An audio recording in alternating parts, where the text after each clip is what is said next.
Добрый вечер, дорогие соотечественники. Салам алейкум, hurmatly vatandaşlar. Вот, başladı. Selamet maksat bayram sizden. Köpten beri Zoom'a çıkmasın alcıladık biraz. Ravşan gidip oturuyor mu прямая трансляция? Да, мы в эфире. Можете продолжать. Bir onu öyle odadın yüzün aç, görkez. Açtım. Selamun aleyküm arkadaşlar. Mikrofon. Дерлиш, senin bir salam değil. Андрей, тоже скажите здравствуйте. Да, добрый день. Точнее, добрый день. Да. Салам алейкум. Şunun çıkışımızda ben önceden aytım, biz çıkış edecek, haber verecek. Bana da can ediyorlar. Başkaları da can ediyorlar. Öz fikrini aydın deyip bizim şunun primo efire çıktık. Zoom kanalın YouTube'a. Benim şu da toplantıda, şu yığınakta moderatör orayı her adıma söz vereyim.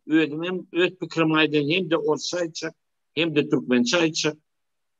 Onun için birinci ne mi diye yaşlı değil de Berdi Muhammedov. Yaşlara yol verelim. Öne çıktınlar. Yaşlar. Ravşan Дерлиш, сорамыз var olsa sizden başlayalım. Birinci ben orşayden, уважаемые туркменистанцы. Как сказал Берди Мухамедов, что надо молодежи давать дорогу вперед, и мы вместе с уважаемым моим одноклассником Андреем Рашидом мы предоставляем слово и Дерлишу, точнее Кериму Исмаилову и Равшану Кылычу. Пожалуйста, есть вопросы, что сказать, а потом уже продолжим какие-то моменты. Будем друг другу выслушивать, отвечать, постарайтесь не перебивать. Если будут какие-то вопросы, задавайте. Пожалуйста.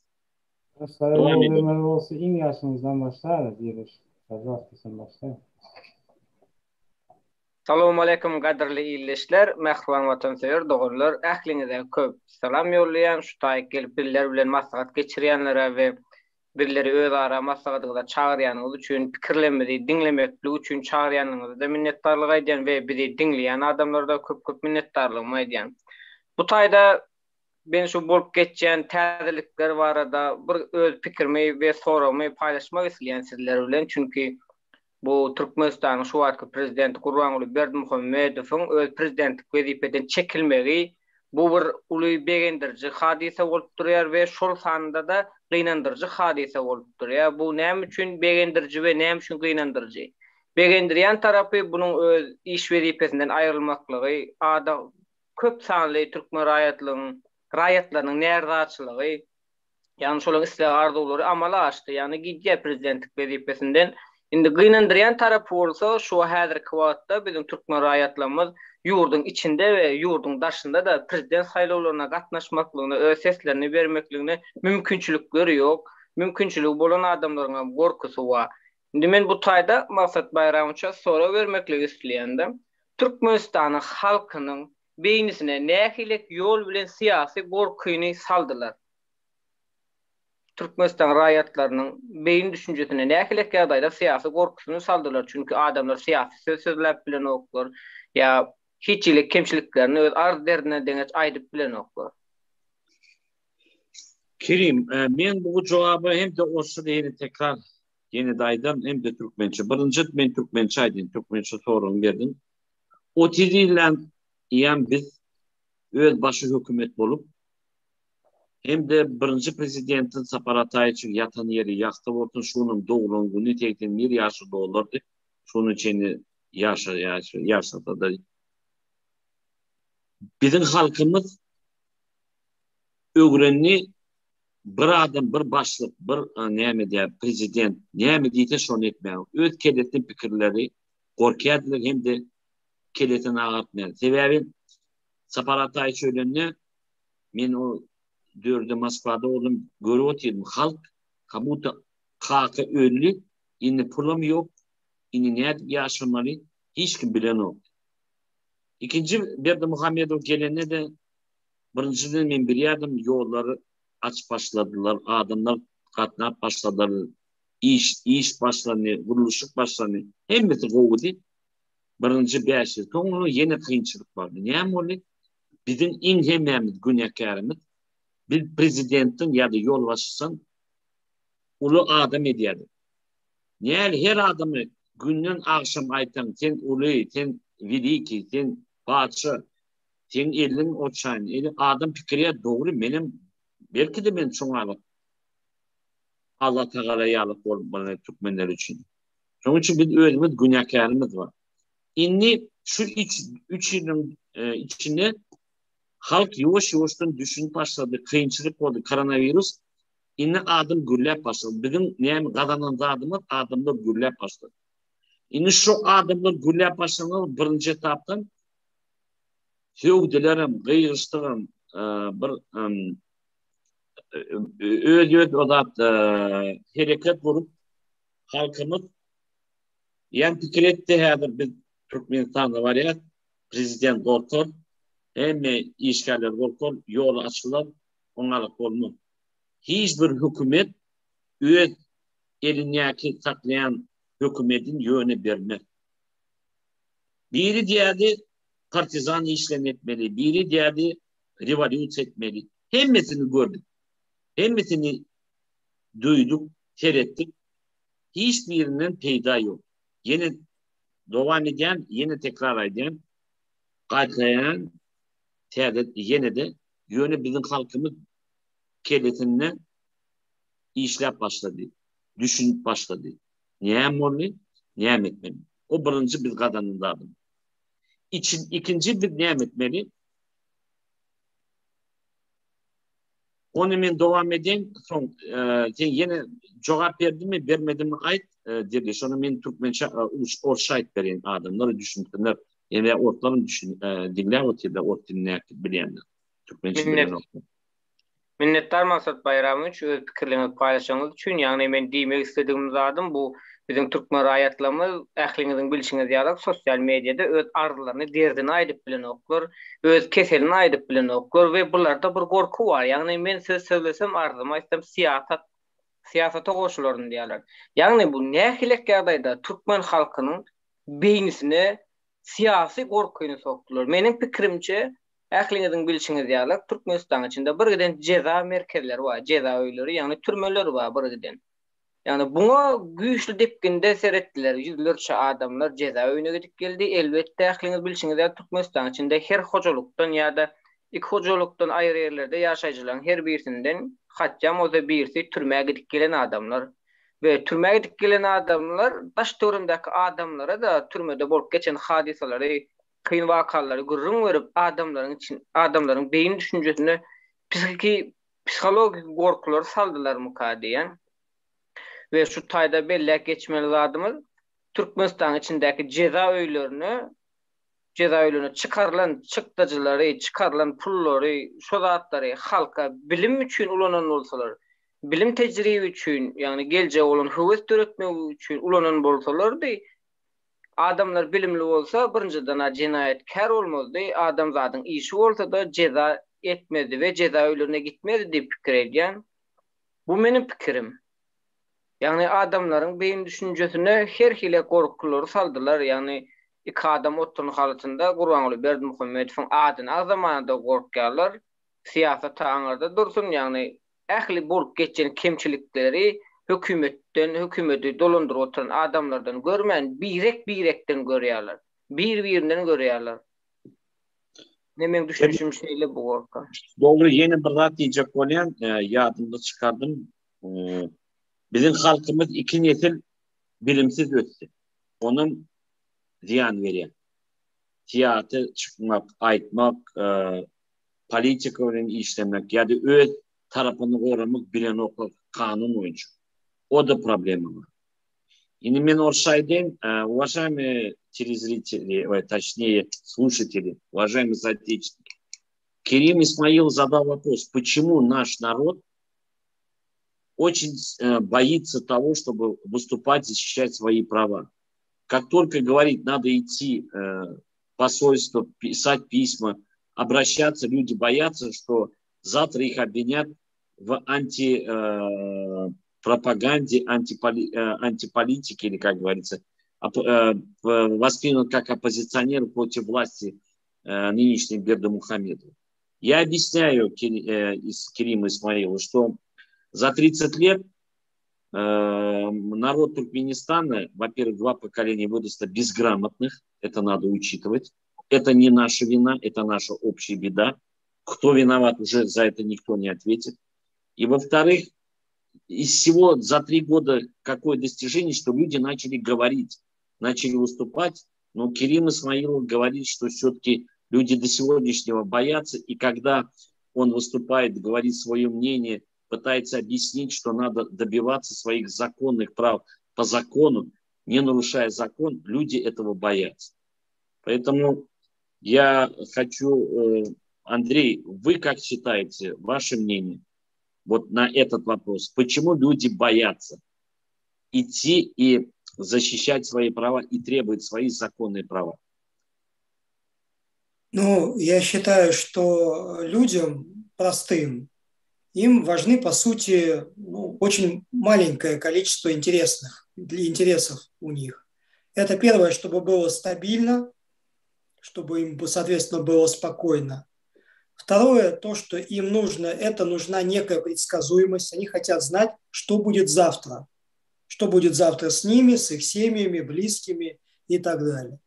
И нужны некие гарантии безопасности. Вот, как ни странно, все политические свободы, даже экономические какие-то вещи, они по сравнению вот с этими 3 первыми факторами отходят на второй план. Ну, это просто природа человека.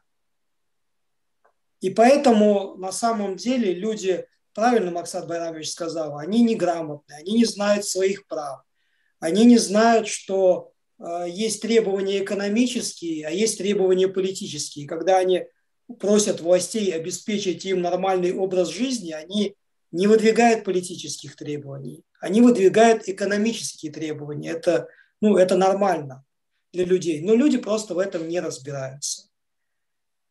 Поэтому ситуация такая, мы должны это понимать. Вот как Максат Байрамович правильно сказал, это наша общая беда.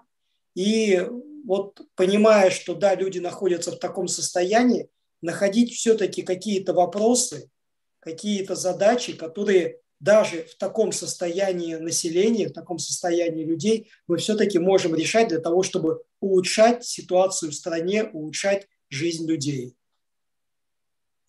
Dervişten düşündün mü? Tercüme yapayım mı ya düşünen mi? Düşündüm. Ben indi bu tayda Rovşan ağamızın pikirini almana çalışacağım. Ova, Ravşan, senin öz fikrin aydın. Böyle benim öz fikrime geç kaçtaydı. Son gelmem olsa bize Rusçasına da geç kaçaydı kesinlikle. Birincisi bizde adamın bir elementar psikolojisi var da. Adam korkmasa sığlamaz diyor. Yani adam korkmasa sığlamaz. Bu katı ansat yönetip yani adam psikolojisi. Şoň üçin emme häkimetler eýdip beýdip ýa-bir gorkudyp ýa-bir aldap ýa-da elinde tutuşapdylar. Mesela halktan gelen talaplar kök bolsa hükümetin özünün yerine getirmek mecburiyeti bolan. Zaten halkın talaplarını yerine getirmek. Ya öz mecburiyetini yerine getirmek istemese, onun yerine halktan gelen talapları basış ettirecek olan olsa, onda halkı korkutmana başlar. İşin alı tümülerde korkuzar. O sayetlerinde olan represi hareketlerde korkuzar. Ondan sonraki iki diktatörlük dövründe bilimsiz, yani misal için 2 nesil bilimsiz oldu ya maksat var. Çok adamların diye. Bunu ne için adamı bilimsizleştirmek, cahilleştirmek gerekiyor? Bilmedik adam, bilmedik zatından korkuyor. Kalsın hem kim Huday var diye yani 100% gönlün bir yerinde inanç var da 100% adam işte Huday'ı gören yok. Sonuçta Huday'dan korkuyor aslında. Müslüman meclis elemental psikolojik sebeplerden çıkarıp adamları spesial cahil tutuyorlar. Cahil adam korkuyandır. Hakkını soramaktan korkka, hakkını talep etmekten korkka in elemental. Bir zat diyene korkka. Türmede aydınlan zatlara eşitlerinden sonra korkka. Aslında yine bizim halkımız böyle korkaktı. Ya hak kanunu yaldaydı hak talep etmek ama korkulacak bir zattı. Yine şunu bir atmosfera seyredese devlet yarada hamana misal için öz hakkını talep etmek ama bir korkunç zattı. Ve şuna halkı inandırıyorlar. Bir tane de. Yürüyüşte şuna inandırıyorlar. Şunun bilen halkın içinde bizim korkak olmadık halkımızda emele gelen emeli korku vardı. Yani için öz hakkını talep etmek ama yani Andrei Rashidov'un diyeni biz diye halkın diye talabı aslında ekonomik şartlarda. Yani yağdaylara göre ya adamın hakkının talabı hükmünde ortaya çıkıyor. Yönümünü diye siyasilaştırıp adamları korkutuyorlar diyecekler. Yani şuna mengeşe yağdaylarda korku görediler. Yani korku öğrenmek bilen, yenilik bilen. Bilmedik zatlarını öğrenmek bilen yenilik bilen. Şunun için bundan korkup çekme oturmalı. Коротко на русском, что хочу сказать, что страх именно элементарно есть психология человека, что если не боится, не уважает. Исходя из этого, многие там правительства по всем странам по-разному давят, особенно у нас в Туркменистане, там в советское время там репрессии, после советского, в постсоветское время, где население, там, как раньше сказал, образование не дали. Почему? Человек, опять же, если чего-то не знает, боится того. Например, мы говорим, Бог есть, там, верим в Бога, все это такое, но каждый человек 100% в него не верит, потому что своими глазами 100% не видит. Исходя из этого, он боится Бога. Это очень элементарная психология, и из-за этого наши создали, чтобы народ не требовал. Если народ будет требовательным, тогда правительству будет трудно делать, несмотря на то, что это ответственность правительства, там, как бы, отвечать на требования народа, да? Они не хотят этого делать, потому что им хочется все легко жить, там, все получить, поэтому они создают вот такие страхи. Но требовать свое право законно, это как бы, от этого бояться не надо, потому что это наше элементарное право. Но чтобы это понять, надо начинать научиться, там, изучать все это. И наши права, наши законные права. И как бы учиться естественным наукам, по образованию, истории, все, чтобы у нас понятие тоже развивалось. То есть сказать, шире, да?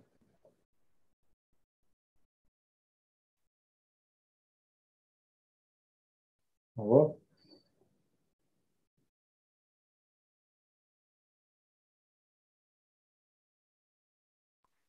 Minnettar uşun ağam pikiriňizi aýdyň üçin Maksat Bayramoviç mikrofon açman seslerle şu an sesi eşitilenok. Şonuň üçin men şu taýda ýene bir zat aýdyp geçmek isleýän, ýagny Türkmenistan döwletimiziň içindäki esasy kemçilikler näme bolup durýar? Nämeden ibaret bu uşun ağam? Siziň pikiriňiz? Türkmenistan içinde kemçilikler, sen bu soran bir Esasy kemçilik. esaslı kemçilik diye bir sorar hem için boynun eğridi. Olan diye niren doğru mu diye de. Türkmenistan'ın esası kemçiliği bir sandalye образованиедан, ılımdan tut, ekonomikadan tut şu an hem esası mesela. Esası mesela aslında esası baş tutan. O esası baş tutan şu benim misal için de Hazreti Ebu Bekir yani halife ve Hazreti Ömer halife. Şulardan ikisinde bir torşuyadım diyen iken de eğer bir uzak dağın tepesinde bir çopanın birce koyunu diye yok olsa diye de yok olsa yani kurt kapsa diye de sonra men günahkar diye de men cevapkar şimdi diye. Yani hükümdar diyenin şeyle olmalı. Şey mi? Tutmazsan hem meselelerinde bir kemçiliği var olsa o ondan hükümdar günahkar. Ne için hükümdar şu etmeli demesini yani o cevapkarcılığını yerine getirmeyendir. Ya da sonra has bu yerine getirmek için yerine getiren olsa alada etmendir. Ya da alada edenen olsa o aladaları yerine yetemez. Onun yerine has bu alada eten adamlar geçmeli de hakimiyeti. Sen hakimiyet bir adam ütkemen biler. Misal için bir adam özünün neçe возможности yokaran olsa da dövre göre, teknolojiye göre hem mezarda bilip ısıp bilmiyor. Yani teze gelen nesiller elmeden kölen nesilden yani yaşları belirli yol diyecek böyle elmeden kölen nesilden bir adam önünde gitti. Sen birinciden yaşlılığından ecesinden kakasından olanın bilen Türk saatlerini öğrenip yetişe. Şolardan uğralan üstüne başla. Ve teknolojiya yine bir zat esoter. Bu zatları bir adam yetişip bilmiyor. Yani şunun için adam sen kimem olsan bizde Türkmen'de bir web vardı. Biz kaç açsan da atan göroğlu olsan iyi attakar hatana diyelim.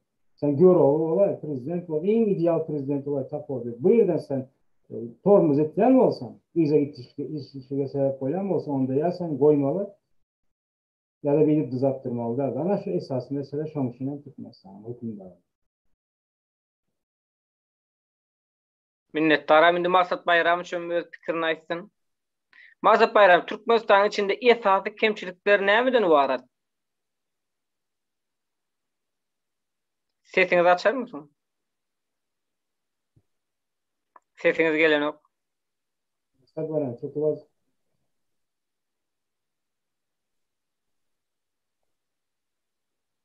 Вас не слышно, Maksat Bayram.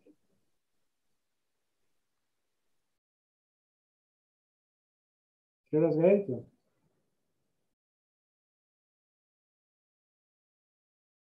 Что-то пропало. Может, заново подключитесь, Maksat Bayram?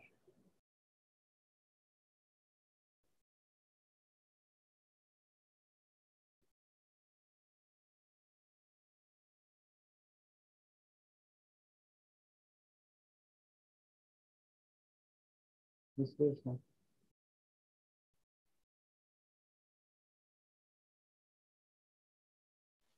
Uşama bu Andrei Doğum'u özün orça olup soru verip bilersiniz yani şu Türkmenistan içinde esas kemçilikler. Maksat Bayram, может, заново подключитесь? Андрей, пока Maksat Bayram переключится или там звук решится вопрос. Деревич спрашивает, можешь задавать вопрос его на русском? Вот у него был вопрос, да? На что в странах, первый, да? На что вы ответили. Вот на второй, что самая основная проблема у нас в Туркменистане в данный момент? Что является для вас самой основной проблемой? У вас тоже... Да, я услышал про страх. Ну, я думаю, что страх это, конечно, это одно. Вот. Другой фактор еще есть то, что люди живут своей простой жизнью, и им не хотелось бы вмешиваться в какие-то там высокие там политические дела, еще что-то. У них есть своя простая жизнь, и они привыкли к ней. Им важно, чтобы в первую очередь их жизнь была налажена. Это вторая как бы такая вещь. И есть еще третий, на самом деле, фактор, который объясняет. Есть так называемый стокгольмский синдром, это вот психологи знают. Это когда жертва подсознательно начинает оправдывать всячески своего тирана. И это очень связано с политикой тоже, потому что обычно, если жесткая власть, то люди, как бы плохо они себя не чувствовали под этой властью, и со стороны это кажется нелепо, но люди эту власть оправдывают. Поэтому тут вот весь этот набор факторов, он сейчас играет, как бы, но проблема в том, что вот второй вопрос, да, в чем основная проблема. Все бы было ничего, но проблема в том, что люди сейчас находятся просто на грани выживания. И все это очень напоминает, вот, если гуманитарная катастрофа уже не произошла, то она вот-вот произойдет. И вот это самое тревожное. Меня сейчас слышно? Да, вот сейчас. Да. Замечательно. Спасибо, Андрей. Я извиняюсь со связью. Значит, отвечу по-туркменски. Дерлиш. Bizim hazır hükümetim neyli bir kıyınçılık olmasa da bizim halkımız ağır. Şu kıyınçılıkta çıkmak için halk birleşmeli. Yönü hükümetin bir желаниясы olmalı. Halk bilen bile çıkmak. Bizde ne oluyor? Halk öteye, halk daşarı yolda gidiyor. Adamlar izine gelpilen nokta ekonomik durum iyi değil. Koronavirüs. Inni ne oluyor? Социальные проблеманы çıkandan halk выживать ediyor. Kıyınçılıkta çıkacak oluyor. Biri yeni tekrar içine geliyor. başkaları gidiyor. En son böyle küçük adamlar şu durmuşta işlep pul kadını yaşayalar, başkalarım gıdayı alıp öl günü görüp bilmeyen ya da ölüye ya da ne mi diyen yeni daşarı diyelim daşarı gidip anda pul kadını çok olup kaydiyalar. Şu durumda Diriliş.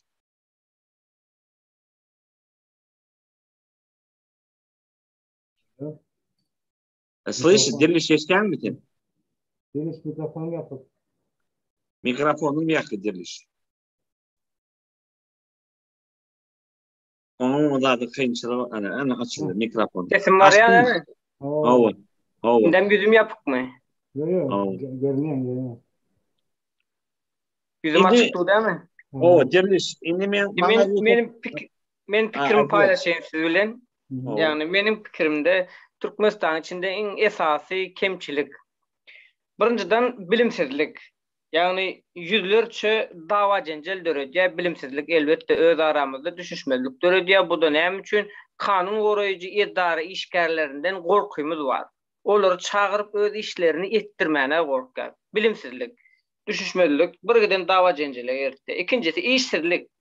Maşgala bozulmakluğuna, öýüň içinde dava jenjelin köp bolmakluğuna getirýär. Yani işsizlikden pulsuzluk emele gelýär we öýüň içinde gowy galmagal dava jenjel köpelýär. Bu da näme getirýär? Elbette Türkmenistan içinde uruş gowy bolmasa da her bir hojulukda dava jenjel uruş bolýar. Bu buňa getirýär. Bu gıççılık yüzünden azık haritlerin bağ halatında da alara pul bolmadyk halatında bu gıççılığı alamatlandırýar. Elbette magazynyň içi dolup duranda ne peýdasy var? Adamlarda alara ýaly pul bolmady. Bu da bir gıççylygyň alamaty. Ondan bu näme getirýär?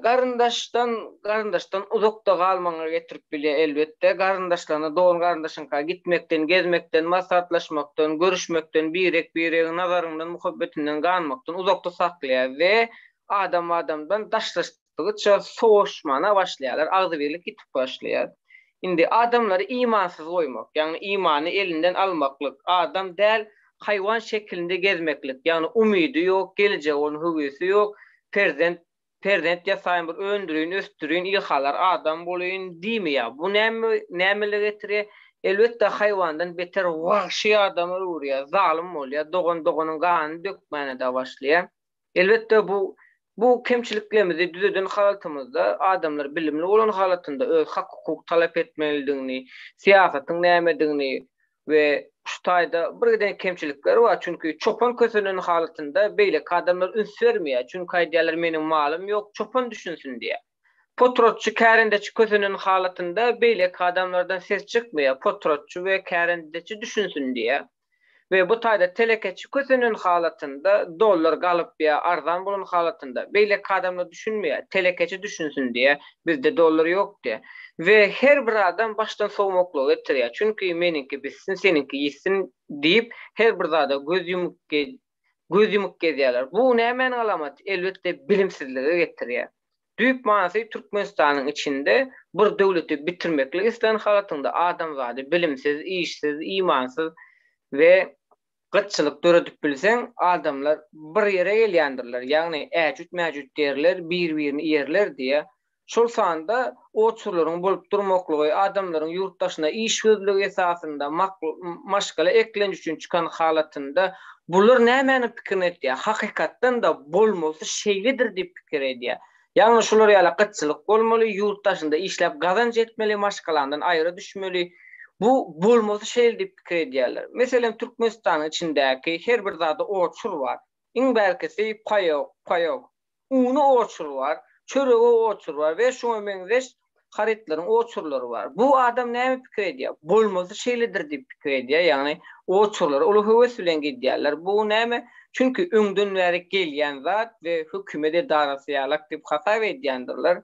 Egerde bu biziň türkmen raýatlarymyz daşar ýurtdakylar ýaly özgür derejede bolan bolsadylar, ýani sosial mediýanyň özgür bolmaklygy her bir zadyň dogry we dogry derejede işleýän bolup soňundan şu hala gelen olsa onda adamlar häzirki wagtda tez wagtda ayağa galyp öz hak hukuklaryny talap ederdiler diýip bu men pikirim. Şehirde bir nokta etkileyeceğim. Önemli göstereyim. Sen diyen şu umuman uzun yani podrobno genişten düşündüren zatların psikolojik açısından aydınlandı. Niye için bu meseleler devam ediyor? Esasında alt dönemde doğru. Yani adamlarda korku var, bilimsizlik var. Yani adamlarda şeyle bir yağda yok. Yani işin yağı bolmazsa şeyle bir fikir eden için ya başka bir daha için bilen yok. Yani yağdayı nerede olsa şu yağdayı düzeltmenin yerine düzeltmek için sonra bir zatlar öğrenip ya da bir büyük şey enerji var kelle harcamanın yerine şu yağdayın öz bolsunun içinde neme peyda takdirlerin şoma seyredeceği.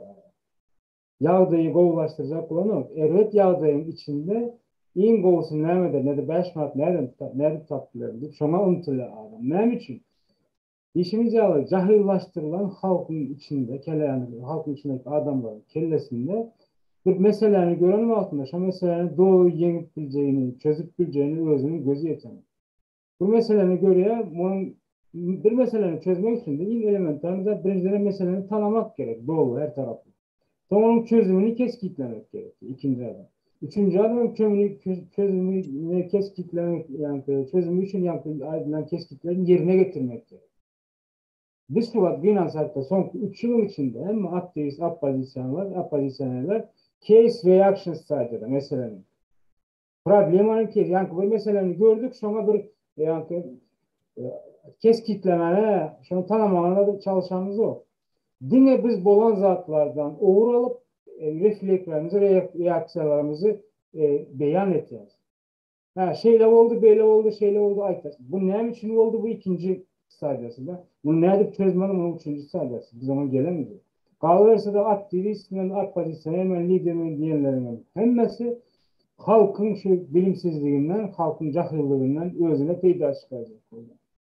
Onları öğretip bir zaten yani korkuyla böyle zatları bilimsizliği ayırıp legalize edecek, koza edecek olan yok var. Onların şol durmuşunu, kıyınçılıklı durmuşunu, kıyın taraflarından, adamların kıyınçılıklarından, adamların boynundan, adamların arkasından, adamların yensesinden özüne 5 manatıyla böyle status kazanacak oluyor. Değil mi? Biz yani hemen meseleye karayışımızı yükletmeyiz. Ama sonunda bir zat çok değil. Ondan biz kalka öğretip öğretmeliyiz. Öyle hemen çok nazar etmeyin, vaktinizi almayın. Равшан, значит, Керим, Андрей, значит, мы все правильно говорим. Давайте мы перейдем. Что же сейчас надо делать? Керим, не etmeli hadi bulanın şun biz ne etmeli? Bizim ne maksadımız var? En birinci maksadımız, en birinci etmeye halkımız, daşalıyordaki halkımız legalizatsiya etmek, dokumentten onarmak. Şu işi biz bir yıl önce, 2 yıl önce ayttık, adamlara haber verdik. Yine de adamlar korktular. Hat yazmak takdirde. Şunun için ben hat tayarladım. Ayın 11'ini ben Ravşan'la konsolosluğa geldim, gürleştik. Halkın içine gürleştik. Netice ne oluyor Ravşan? Size söyleyeyim. Hatı yüzüne öğrettiler Almanları. Görkez şu hatı. Уважаемый, пока Равшан показывает, вот мы говорим, что надо нам сейчас делать, в первую очередь. Это легализовать наших граждан за рубежом. В Турции, в России, в других странах.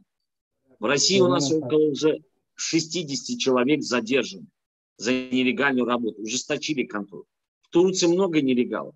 Им нам надо сейчас, первая задача, не думать ни о чем, кроме того, чтобы себя легализовать. Требовать, писать, каждый самостоятельно. Я уже это письмо написал, 11 числа мы принесли, с Равшаном это письмо отдали, нас не приняли, мы по почте отправили, у нас есть корешок консульства. Ответ какой? Пришло обратно. Не принял получатель этого письма. Консульство не принял. Понятно, не приняло. Я поехал в Москву, через Москву тоже передал почту. Посмотрим, что они дадут ответ. Поэтому, кто бы на сегодняшний день нам ничего, что бы ни говорил, наша первая задача. Граждане Туркменистана должны себя чувствовать за рубежом как граждане Туркменистана.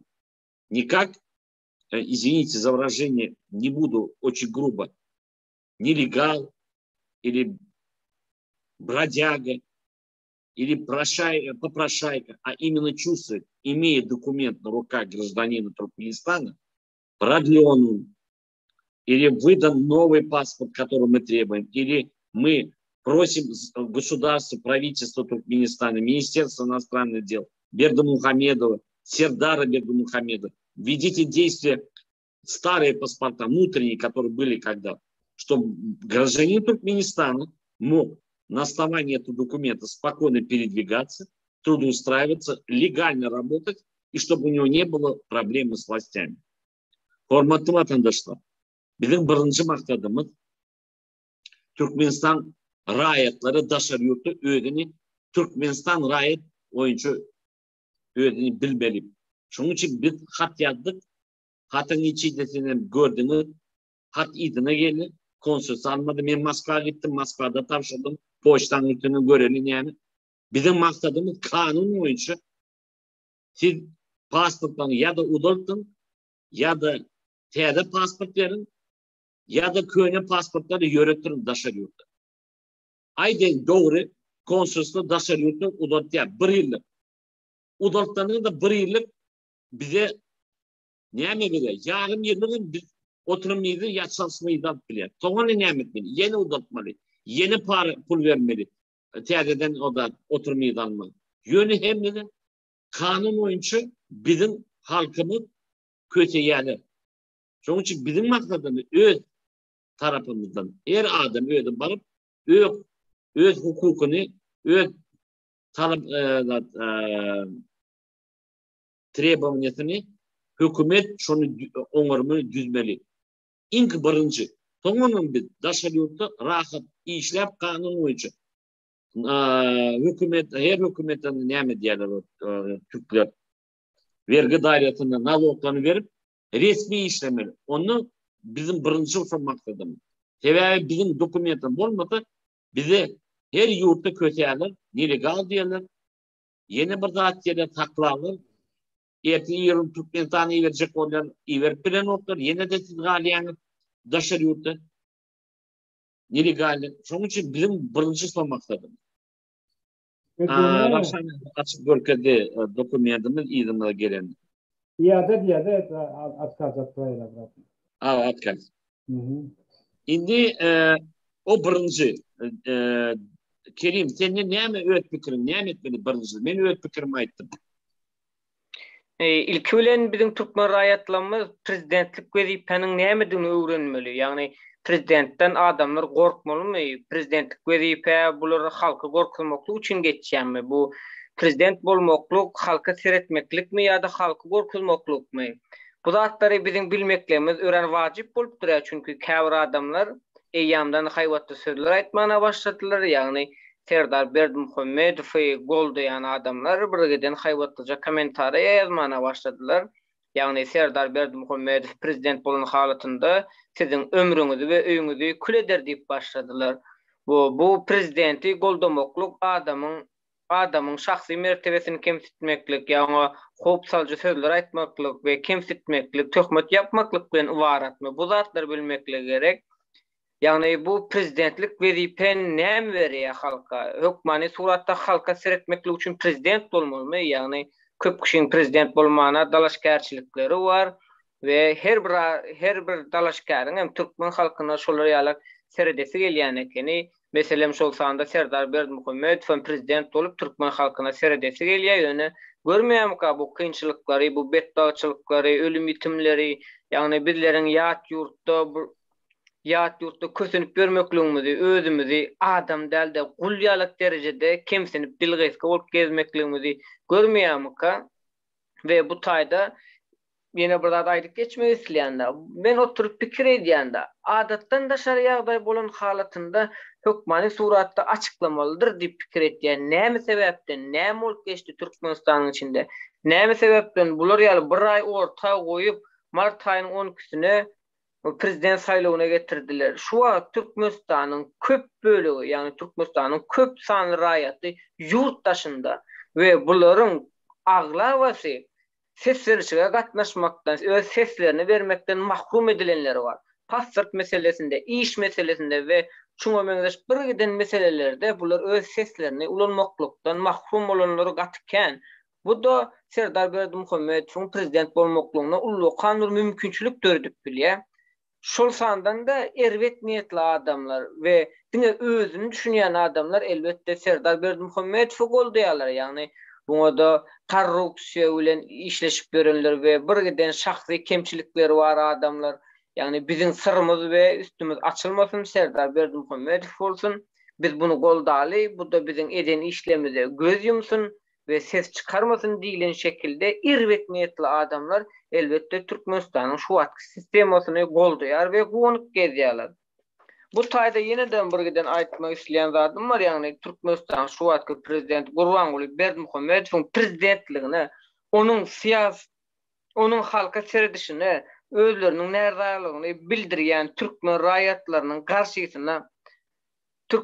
garşysyna bir giden mankurtlar hereket etdiler. Ýagny Türkmenistanyň prezidentiniň alyp barýan siýasatyna, halka seredişine näralygyny bildirip çykan adamlaryň garşysyna Gurbanguly Berdimuhammedowy goldaýan şekilni we gowurýan şekilni görkezmekli üçin bir giden mankurtlar, zalimler, jinayetkarlar we şuňa meňzeş irwet niyetli adamlar biziň garşymyzda görüşdiler. Bular bizleriň şahsy mertebemizi kemsitmekden hem gaýtmadylar, nähak töhmet ýapmakdan hem gaýtmadylar. Bular mankurt ýaly bir adam däldäni bir wahşy haýwan ýaly hereket etmäne başladylar. Ýöne gynansak da bu demokratiýa ymtylýan jemgyýetlerimiz bar biziň öz içimizde. Şu wagtky bularyň özleriniň talaşkärläriniň kimçiligini aýdan haltymyzda bu yurtdaşyndaky talaşkärleriň tarapdarlary, goldowjulary edil şolaryň obrazynda bize garşy hereket edýänleri boldy.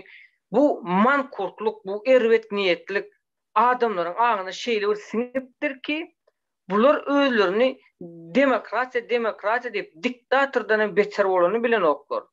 Bu birinji oçur adamlarymyz özüniň gelejegini, kimiň seretjegini we şudatdyr soğuksaga garaman sereden halatynda bizler bu kynçylygy ýeňip geçer diýip pikir edýände, şu wagt her bir adamyň şu prezident saýlawlaryna gatnaşjakmy, sesini ulanjakmy diýseň, peýdasy ýok diýär, umytsuzlyk bar her birinde.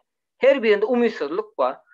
Bu umytsuzlygyna nägelek ýagdaýda aldylar. Elbetde Türkmenistanyň içinde geleceğini, söz azatlygyny, iş wezipäni, köp kişiň fabrikalaryny her bir zadyň elinden aldylar, umytsuz goýdular. Häzirki wagtda da biziň şu ölü bedenimizdäki söz sözlemeklik, söz hakkymyzdan almana çalışýarlar. Bu da suwtnama we delil bolup bilýär. Sebäbi elinde delil barmy Türkmenistanyň içinde erwet işleň bolýan diýen halatynda şu bize garşy söz sözläp erwet kommentary ýazýanlar we töhmet ýapýanlary delil hökmünde görkezip bolýar diýip pikir edýänmen. Evet, şöyle biz kaça benim goşayın son yaşlılardan söz verdi. Olan yaşlara söz verestiyse olar gürletmeden uzada oturmalı. Sonra varam kendi verdi da şu ile almalı. Biz kaça aydayın yankı değişim birinciden hükümetin başında Berdimuhammedow oldu, Serdar oldu. Ya başka suatlı delaskerler oldu, tap oldu yok. İn dünyanın ideal optimum nemesi adamına getirip koysam bizim Türkmenistan devletimizin halklarının özünü alıp başı düşüncesi ve panyaçasını ütketmesek, yani düşüncesi garayışı ütketip meselelerini başka şekilde çemeleşip ele alıp çözecek olmasa yine sol adamı biz getirip diktatör ederiz, özümüz. Hani sen dedin şu anda hazır aktivist, opozisyon, lidermen deyip görenlerin diktatöre karşı savaşacak olup diktatörden beter diktatör olar. Onların yalanlarına karşı göreşecek olup onlardan beter yalancı olup bir sıfır yalanlarla nimetler. Onların bir kanun adaylarına karşı nimetecek olup bir kanun adayda dalaşkerlik edecek oluyor. Biz ne diyoruz?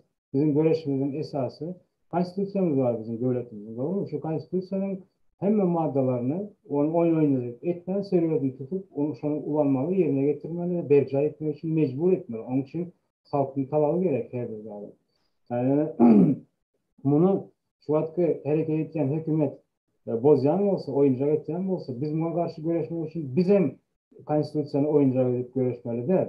Yalana yalan bilen, harama haram bilen görüşüp olmuyor. Bir kanun var, bir kanun görüşüp olmuyor. Bizim görüşümüz kanunu olmalı. Neticede biz şu an Türkmenistan'ın bir kanunu var. Prezident sayılmalarında kanunlar var. Onu açıp okamalı, Lvoy buradan dalaşkerlik etmezler. Şuna göre dalaşkerlik edecek olmalılar. Ya dışarıdan durup Mehmet Hemmekim'e meselelik görüyor da yine biz size yol göstereceğiz. Çıkın şunu edin bunu edin. Pожалуйста. Gol diyemiz. Malades yönet. Onu halk edip bilen olsa siz ne emeğe gerek? Birinciden. Şunun için biz hem meselelerde birinciden halka faydalı hareketleri öne sürmeli ve şu an diriliş yanıdan dedim sana şu an taçende senin diyenek senden diyenlerin hemmesi son 3-4 yılın içinde dine sebepler şeyler oldu böyle oldu. Dolayısıyla meselenin keskitlemesi case reaction birinci adımında biz. Meselenin ne emeli? Şimdi çözümlerin keskitlemesine ne etmeli? Ondan sonra çözümleri yerine getirmek. Ne edip etmeli mesela? Şu meselenin biz doğru ele alıp bilsek bana sonunda şöyle sen diyenlerin o şu atışılı diyenlerin mesela çözümü var. Biz çözüme yani odaklı çözüme seyredip de hareket etmesek şu aylar otururuz olalım eder oturur. Son için diyecek olan şu an ne etmeli deyip maksat bayram sorardı. Birinci legalizasyon dedik. Legalizasyonu ne etmeli? Ondan sonra dalaşkerlik bu arada son halkı aldap hareket etmeli mi? Halkın şu hakkı yani cahillığından faydalanıp o hükümetin bir kanun ya da bir altların işleri ya da ondan beter bir kanunçılıklar edip yine şu halkın arkasından yenksesinden olan cahillığından faydalanıp özüne pay çıkarmalı. Ya da doğru hareket etmeli. Yine şu zatları ve hem durmuş tecrübesi hem hükümet tecrübesi hem iş tecrübesi olan bize doğru yolu gösterecek yaşlılar var. Gel sözü solara göre solar bize ne etmeli? Yani bu meseleleri çözmek için ne etmeli? İkinci sayede. Meselenin ikinci erdemine geçelim de. Пожалуйста, Максат Байрамович. Что надо делать? Был ваш вопрос. Да, Андрей, значит, сейчас Дерлиш, Керим Исмаилов, начал вопрос, связанный по президентских выборов, которые объявлены Бердымухамедовым. Он сказал, что надо дать молодежи дорогу, и он объявил досрочные выборы президента. И говорит, что же нам делать? И Равшан говорит, какой этап? Понятно, легализация это понятно, в любой ситуации мы должны делать. Говорит, а что мы дальше делать? Ваше мнение какое? Вы говорили о какой-то стабильности, давайте вот этот вопрос, и потом вы скажете, а я потом свое мнение скажу. Ну, моя точка зрения, что, во-первых, ну, как правильно сказал Максат Байрамович, надо сначала легализовать тех людей, кто сейчас за границей, соотечественников, потому что на самом деле это сейчас кормильцы своих семей. И если вспомним даже лет 10 тому назад в Узбекистане, в Киргизстане, Таджикистане те люди, которые уезжали на заработки за границу, это была очень большая статья доходов для экономики этих стран.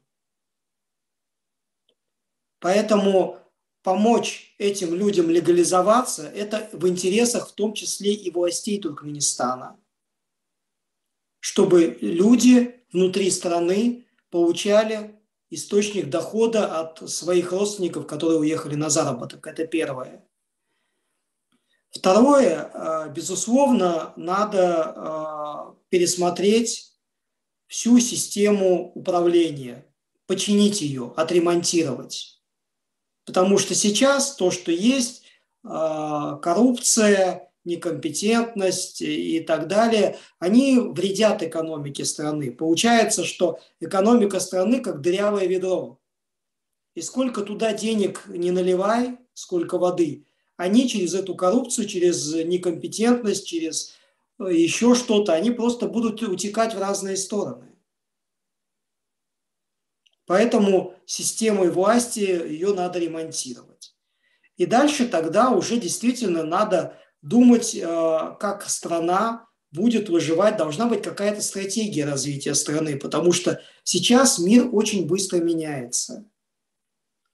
И какая стратегия будет у Туркмении, от этого много зависит, потому что если вспомнить Арабские Эмираты, когда Великобритания оттуда ушла, это были, по сути, бедуины. у них не было промышленности. Они нашли тогда нефть, и благодаря нефти они очень грамотно ею распорядились. Они создали стратегию страны. И посмотрите сейчас, Арабские Эмираты – одна из ведущих экономик в мире. Там сейчас самые прогрессивные технологии. Уровень жизни людей, он один из лучших в мире. Там очень-очень много чему можно поучиться. Так вот, просто надо уметь использовать те ресурсы и те возможности, какие есть. Это, так очень поверхностный взгляд мой на то, что можно было бы сделать. Понятно, что программа развития – это отдельный большой вопрос, и им надо заниматься серьезно. Спасибо. Равшан, Керим, и не амедиада, терпения наберитесь. Я сейчас буду говорить то, что я лично думаю, что нам надо делать. Первое. Начну, что по-русски буду говорить, потом где-то по-туркменски буду говорить. Первое, нам надо в первую очередь сейчас в связи с этим президентским выбором четко понять для себя. Есть Конституция, да, она изменялась, да, она изменялась не референдумом, она изменялась принятием голосов Меджлиса, она есть. Некоторые предлагают все поломать, все разобрать и заново начать. Но мы реально видим, что сейчас, на сегодняшний день, эти выборы в течение месяца будут проведены. И этим надо понимание того, что мы ничего за рубежом сделать не можем. Более того, сможем ли за рубежом граждане Туркменистана участвовать в выборах, мы тоже не знаем, потому что ничего конкретно не объявлено.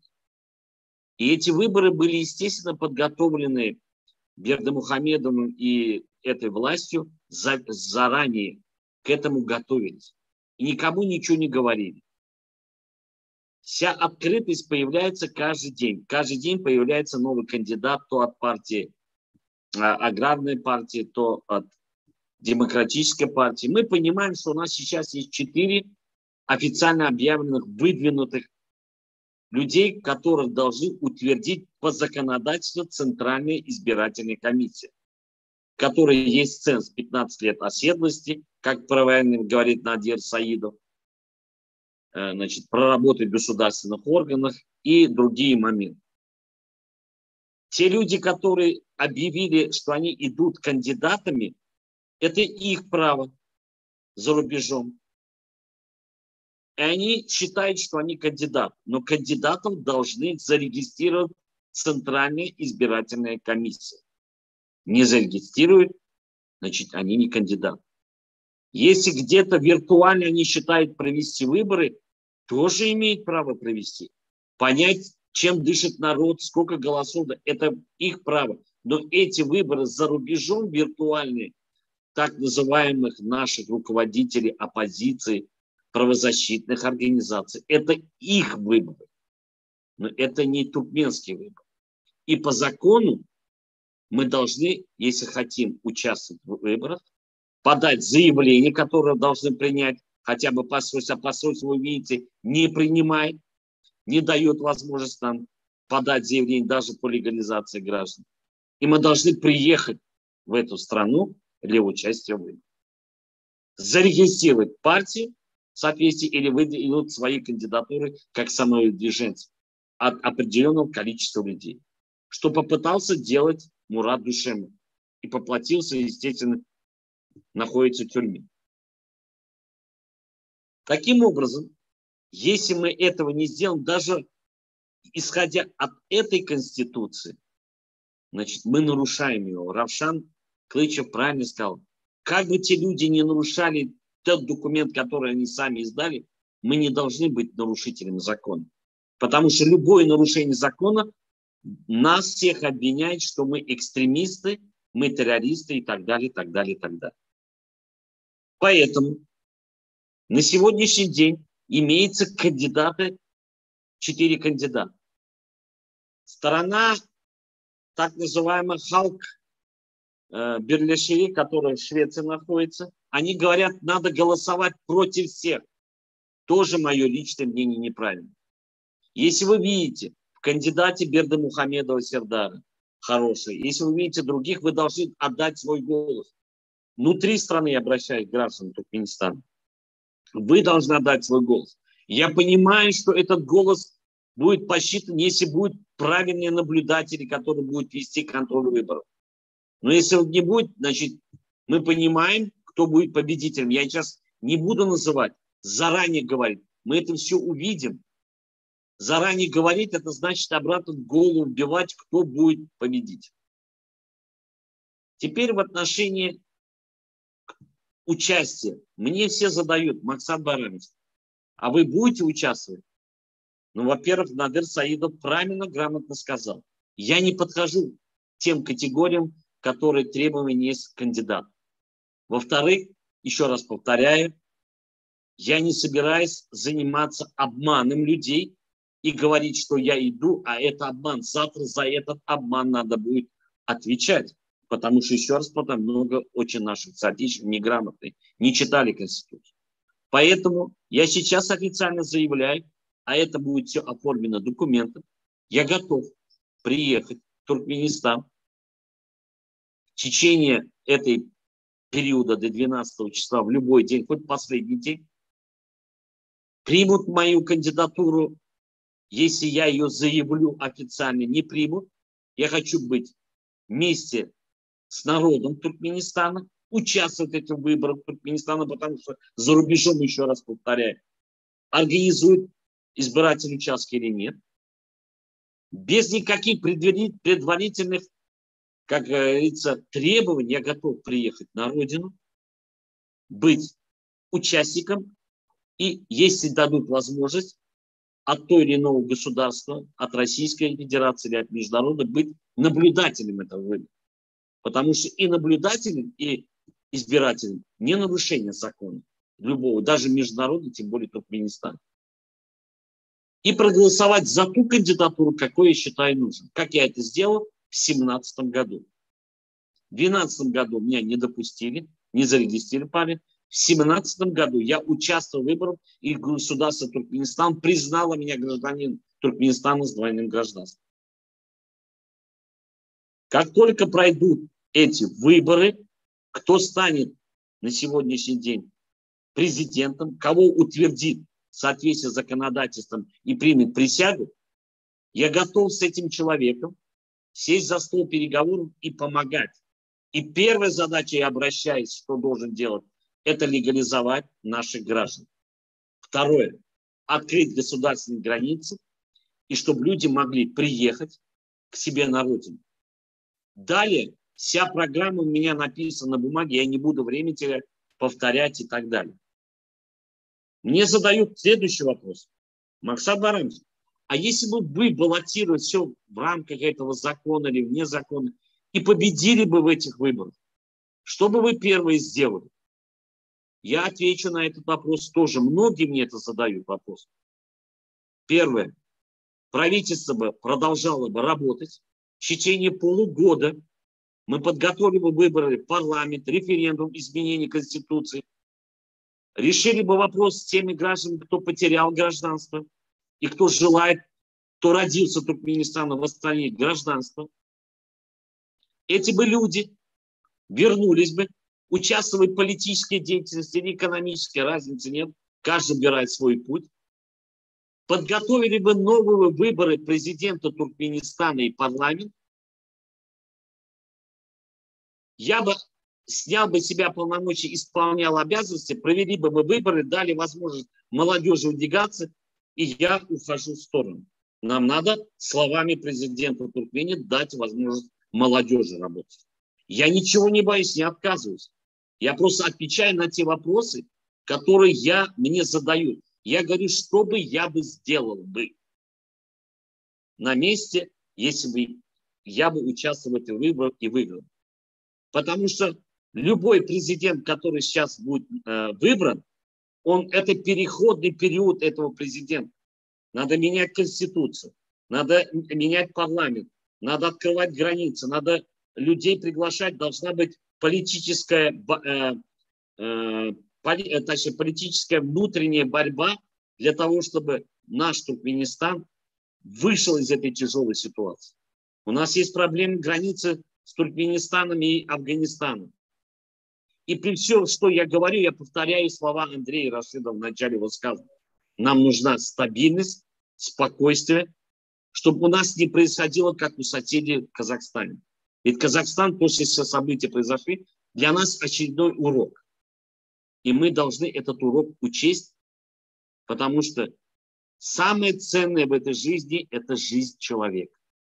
Все остальные революции, так называемые перевороты, которые пытались в свое время объявлять, поднимать народ, это для туркмен неприемлемо сейчас, да и в мире. Люди стараются созидать, а не воевать.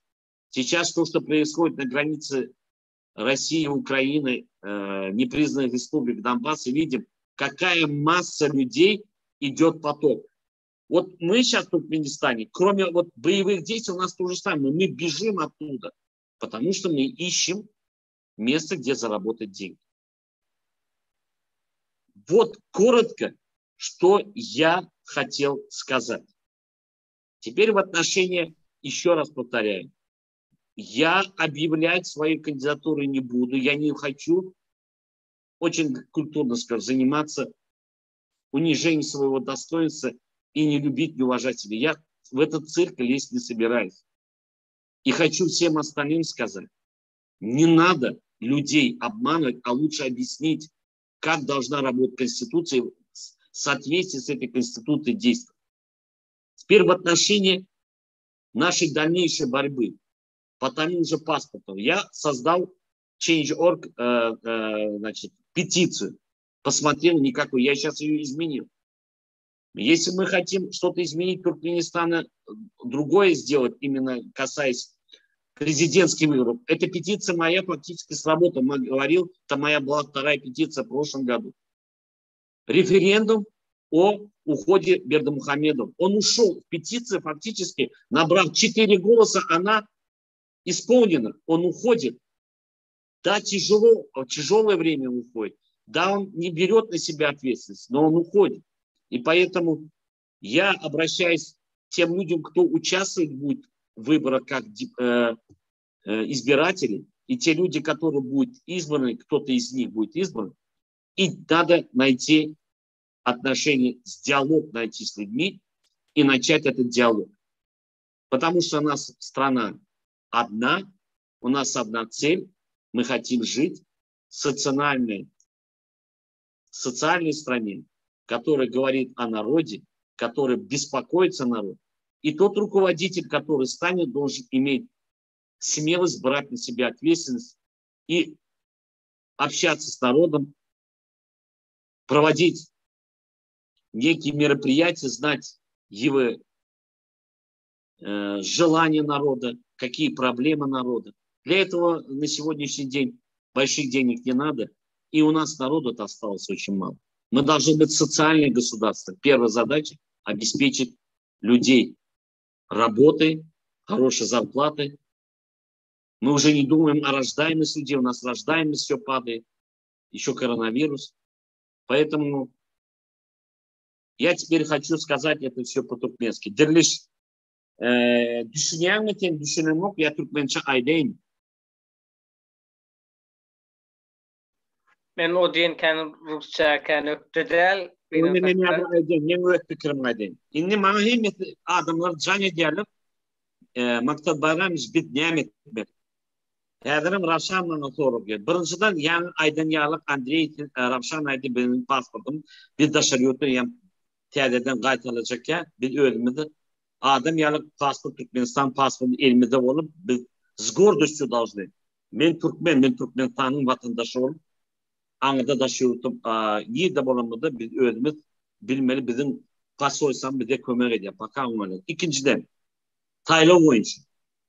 Kanun oyuncu Nadir Saidov çıkış etti. Aytti.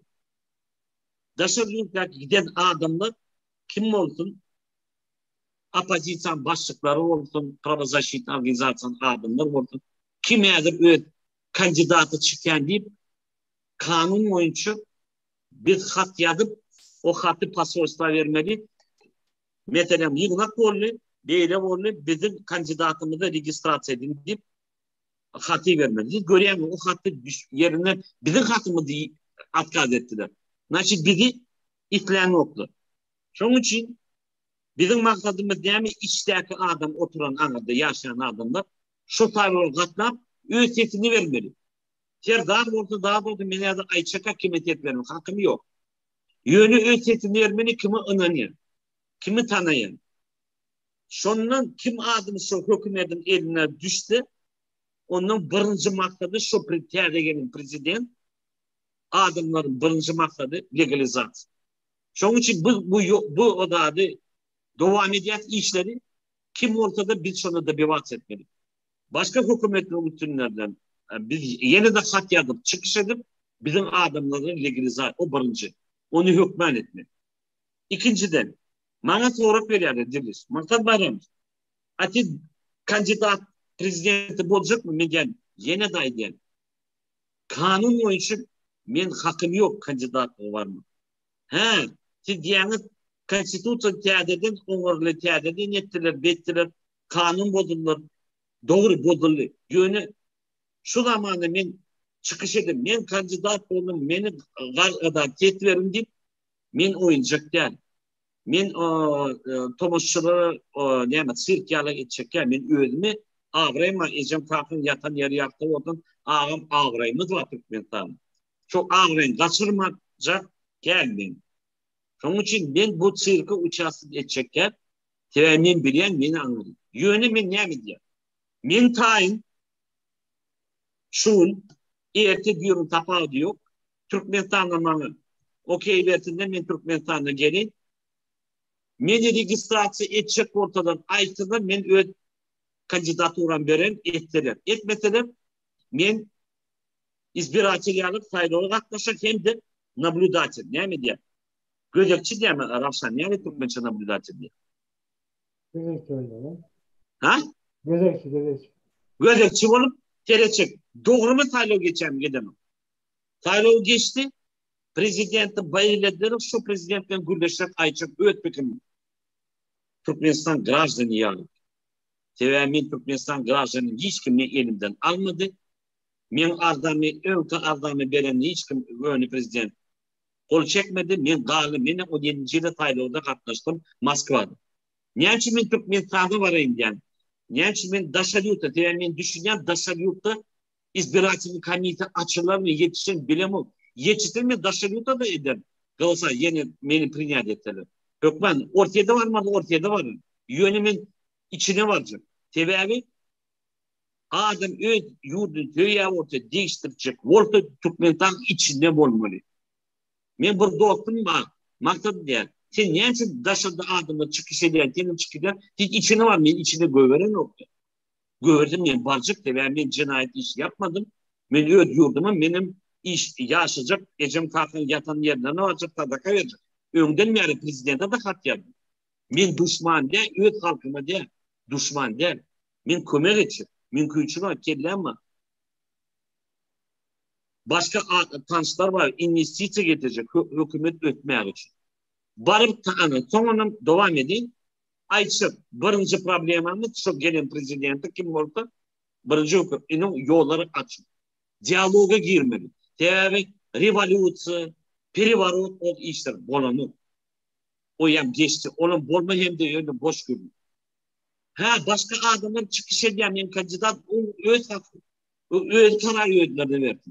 Yönü şu eden sayılı Daşalyurt'tan virtual sayılı o hiçbir dokumenta da gelelim. Onun için ben bilemem kim ne edeceğini ben terede otur yönü başka adamlar cevap verecek ya. İkinci diriliş. Sen diyen maksat baran istiyor yarım. Ne adı ne açık yoktur. Vazgeçtim. Gerek adımları bağışlar dedim. Hedirmeyen aydan. Kalkı Murat Kadir'in bana öykülen yanı gürleşler sattık. Ben ne mi deydim ya da yanlış deydim. Ayağını çağırlarını ben bağışlarım yerine. Ne benim adım yanlış bilen. Ondan aydan. Yönü bizim hemmemiz bir maksadımız. Öňden aýdyp otyr Ravşan bilen taňa da derleş Andrey de bilýär. Biz bir bolup näme bir bolup bir komanda bolup şu gelen prezidenti bir kömek etmeli. Kim bolsa открытый диалога girmeli. Sebebi konfrontasiya hiç tadı o denen var Ukrayna'da näme bolýar granitsada.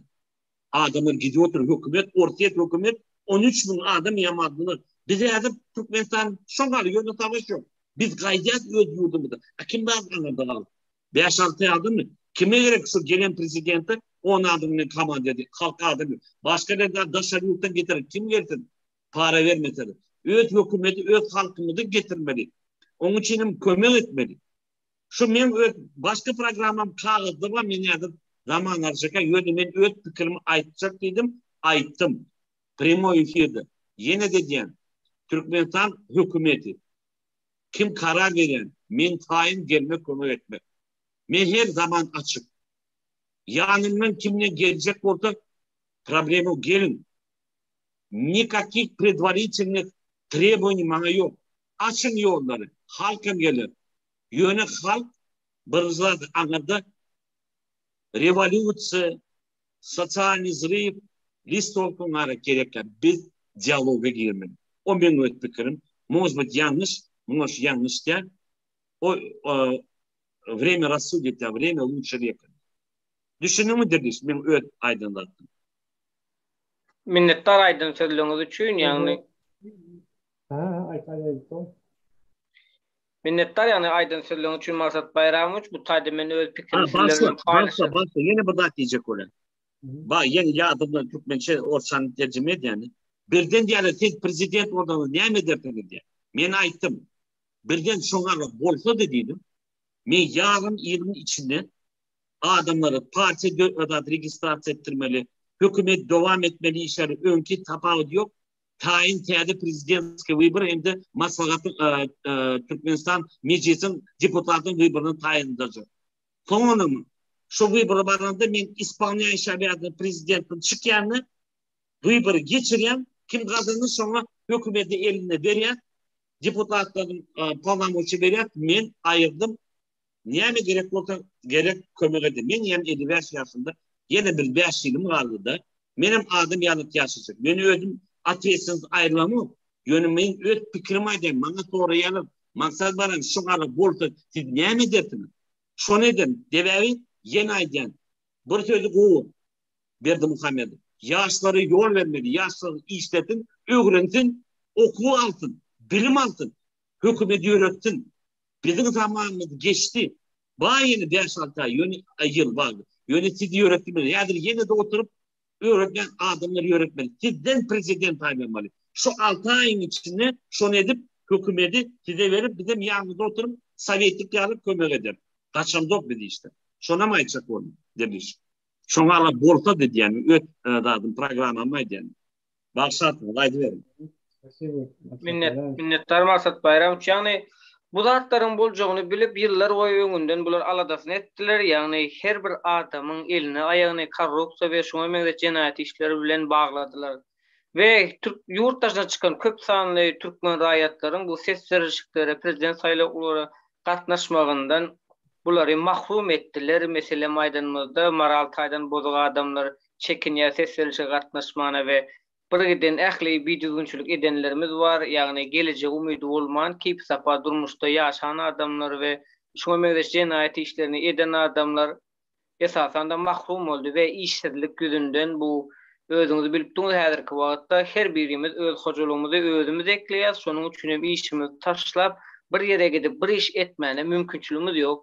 Bu zatlar şeýle bir görnüdiler ki adamlar nämenin nämedigini bilmez ýaly getdiler we birleri şu kynçylyga getirdiler. Elbette bizler çözgü tapmaýaz. Bu taýda näme kemçilik bar? Bizlerde ähli kemçiliklerimiz nämede bolup durar? Şu Türkmenistan şu hökümeti çykyş edýän adamdan gorkanok. Bular nämeden gorkýar? Bular halkyň öňüne düşüp biläjek we ynamyny gazanyp biläjek adamdan gorkýarlar. Elbette halka seretmekli üçin prezident bolmaklyk gerekkä, halkyň söýgüsini gazanyp halkyň derdine derman tapyp bilseň, prezident de senin edýän işiňden gysganar, çünki prezidentden beýik wezipelere munasip bolarsan, elbetde halkyň söýgüsini, sylagyny gazansan, prezidentlikden uly wezipe ýetersiň diýip pikir edýän men bu taýda we ýene de birden bellek geçmeli sözlerim var, ýagny adamlara hak hukuk talap edin diýip çağırış edip halkyň derdini gozgap çykyşlar edýäs we hereketler edýäs. Ähliňizden bilýänsiňiz, halkyň derdini gozgaýas, ýagny hak hukuky talap edin, çykyn, görüşün, gelecek üçin, watan üçin, çağalyrymyz üçin diýip çağırış edýäs.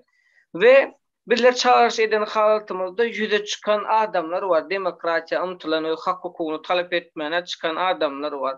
Bu adamları da mesela Maydal Murat Kurbanı goldoya, onu goldo, bunu goldo diýip bulary olara tarap gönükdiren halatymyzda ve gönükdiren adamlarymız bu adamları goldojak geldiğin halatında biz bulara düşman göz bilen garan halatymyzda bu nämeniň alamatyna getirip bilýär. Asliyetinde bir zat da bu taýda. Biz olary goldamaly däl, olary bizleri goldamaly. Biz prezidente hyzmat edip seretmeli däl, prezident bize hyzmat edip seretmeli diýip pikir edýän. Ýöne bu taýda birden düşüşmezliklere getirýär şol sanda danym. We bu taýda bizim bu hereketlerimiz, ählimizin kemçiliklerimiz ýene de bizlere öwretmän hereket etdirmekle isleýärler. Adamzady yüzmän öwretmän, suwdy yüzdürmäne çalışýarlar. Adamzada balyk tutmaly öwretmän, balyk bermäne çalışýarlar. Adamzada ýagşylyk etmäni öwretmän, ýagşylyk etmäne çalışýarlar. Bu bizim bir esasan kemçiliklerimiz bolup durýar we menmenlik, şöhratparazlyk we bilmeýän zadyny, bilýän şeklini görkezip gezmeklik diýip pikir edýän. Ruşnagamy sizem goşup bilersiňiz, eger düşünen bolsaňyz aýdan sözlerimi. Doğru diýär. Berde yine şu bir topar kemçiliklerden gurganetçesde bize gayta men diýen sen sözünden gelenlerden başka yere mesela çekmekte umuman biz meselelerimizi çözüme tespitlerine yakın etmemde.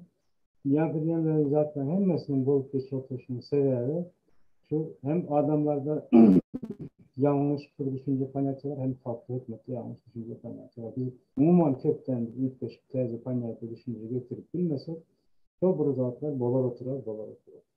Şunun için, misal için bir hukuk da bir kanun verilen altında ya da dizilen altında, kanun emre getirilen altında esasen son doktrinalarına sebebiyler, yani sebeplerine sebebiyler hak, son kanuna verilecek hak doğdu mu, yani hak var mı da? Ayda bizim dışarıdaki dalaşgerlerimiz, dışarıdaki kanun yol vermese de biz dalaşgerlik edecek diyecek böyle vardı. Vedik yola çıkmaya bunların gözet kanun bozmalı. Yine şeyle bir statistika var da, sonra tasavvur etsem Türkmenistan'ın uzun başlı halkının 1/3'ünden kötü dışarıda. 2/3'ü içeride. Bu yine 1/3 halkın esası elektorat.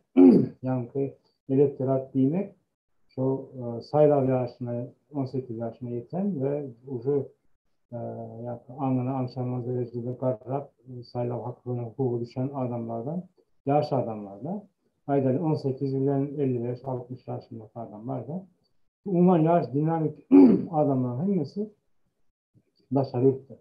Ulan ne böyle Türkmenistan'ın elektoratının sayılavın, yani saylayan adamların, saylama hukuku olan adamın 70-80% dışarıdır. Şimdi biz Türkmenistan'ların prezident sayıları ya da bu başka bir sayıları edecek olsak, onlara hemen dışarı Türkmenistan'ın keyfine çıkan yok. Ve dışarıda kıyıcılık çekiyor. İçeriye şu an pandemiye sebepli girip bile nokta, şu anda Türkmenistan'ın yarım sayıda özelliğiyse dışarıdakiler. Böyle hemen gelecek bize de içerik gelip olan.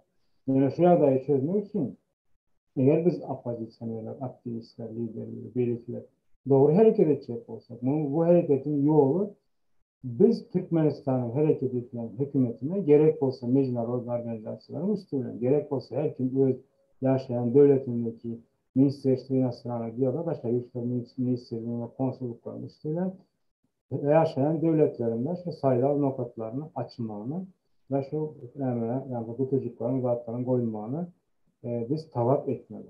Ve bunu bir adam, iki adam YouTube'a çıkıp der de hem kim talep etmeli? Hem halkın beklediği bir iş. Ve bunu hem kim talep eden yardayında hiç olmanda biz dışarıdaki şu an risk altında edip bileceğimiz dışarıdaki elektoratın yani saylav hakkı ve gücü olan adamların saylavlara katlaşmağına sebep oluyor.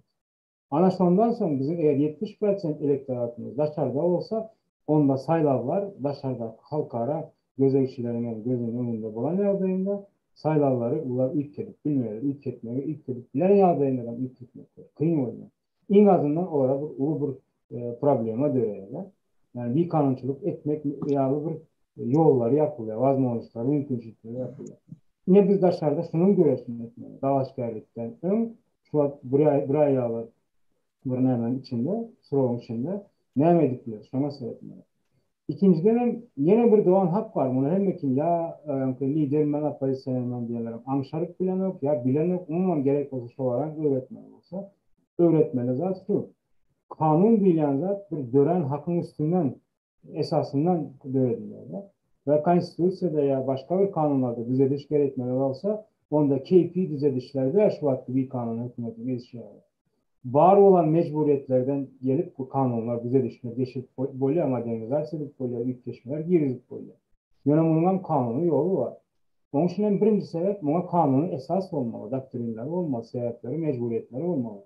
Ve eğer 70% elektorat Türkmenistan başında olsa onda Türkmenistan'ın başındaki adamların sanı bir sanı iki sanı değil. Şu an bizim kanunlarımız, konstitüsyon, belki zaten Sovyet dövründe yapıp devlet etmeli. Perde arkasındaki devlette kurulan konstitüsyonların doğalı.